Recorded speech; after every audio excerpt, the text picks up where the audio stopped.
नमस्कार दोस्तों, कैसे हैं आप सब। आज मैं आपके लिए लेके आई हूँ धर्मराज जी की कहानी। तो आइए शुरू करते हैं। किसी नगर में एक बुढ़िया माई रहती थी। वह व्रत नियम बहुत करती थी। एक दिन धर्मराज जी के यहाँ से बुढ़िया माई का बुलावा आ गया और धर्मराज जी के दूत बुढ़िया माई को लेने के लिए आए।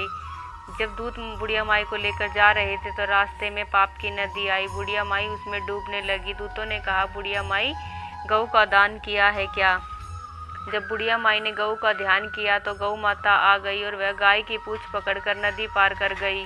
आगे गई तो पैरों में कांटे चुभने लगे। तो दूतों ने कहा कि बुढ़िया माई चप्पल का दान किया है क्या। चप्पल का ध्यान किया तो पैरों में चप्पल आ गई। आगे गई तो कुत्ते भौंकने लगे। धर्मराज जी के दूतों ने कहा, बुढ़िया माई कुत्तों को रोटी दी है क्या।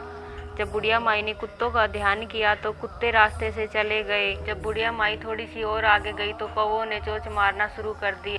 दूतों ने कहा कि बुढ़िया माई तुमने ब्राह्मणी की बेटी को सिर में तेल लगाने के लिए दिया था क्या। बुढ़िया माई ने जब ब्राह्मण की बेटी का ध्यान किया तो कौवों ने चोंच मारना छोड़ दिया। जब बुढ़िया माई धर्मराज जी के यहाँ पहुंची तो धर्मराज जी ने कहा कि बुढ़िया माई तुमने धर्म पुण्य तो बहुत किया है परंतु मेरे नाम का कुछ नहीं किया, इसलिए मैं तुम्हें स्वर्ग में स्थान नहीं दूंगा। तो बुढ़िया माई कहने लगी कि मुझे 7 दिन के लिए मृत्यु लोक में भेज दीजिए, मैं आपकी कहानी सुनकर उद्यापन करके वापस लौट आऊंगी। तो धर्मराज जी ने बुढ़िया माई को पृथ्वी पर भेज दिया। जब बुढ़िया माई पृथ्वी पर पहुंची तो गांव में यह अफवाह फैल गई कि बुढ़िया माई भूत बनकर पृथ्वी पर आई है। जब वह अपने घर पहुंची तो बेटे बहू ने भी भूत समझकर घर का दरवाजा बंद कर दिया। वह कहने लगी कि मैं भूत नहीं हूँ, मैं धर्मराज जी की कहानी सुनने के लिए 7 दिन पृथ्वी पर आई हूँ। मैं कहानी सुनकर उद्यापन कर कर वापस लौट जाऊंगी। बहू बेटे ने यह सुनकर घर का दरवाजा खोल दिया और बेटे ने धर्मराज जी की कहानी का सभी सामान बुढ़िया माई को लाकर दे दिया, परंतु कहानी का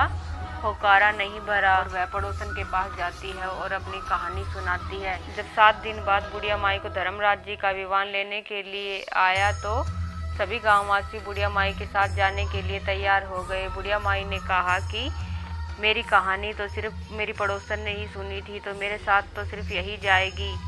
सभी बुढ़िया माई से कहानी सुनाने का आग्रह करने लगे तो बुढ़िया माई ने सभी को कहानी सुना दी और सभी गांववासी विमान में बैठकर स्वर्ग गए। धर्मराज जी ने कहा कि मैंने तो सिर्फ बुढ़िया माई के लिए विमान भेजा था। बुढ़िया माई ने कहा कि मेरी कहानी इन सब ने सुनी है, इसलिए आप मेरी कहानी का पुण्य आधा इन सब को दे दीजिए। इस प्रकार सभी को स्वर्गलोक में जगह मिली। बोलो धर्मराज जी की जय। हे धर्मराज जी, जिस प्रकार आपने बुढ़िया माई को स्वर्गलोक में जगह दी उसी प्रकार सभी को स्वर्गलोक में जगह देना।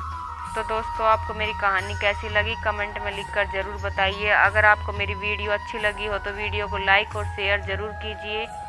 धन्यवाद दोस्तों।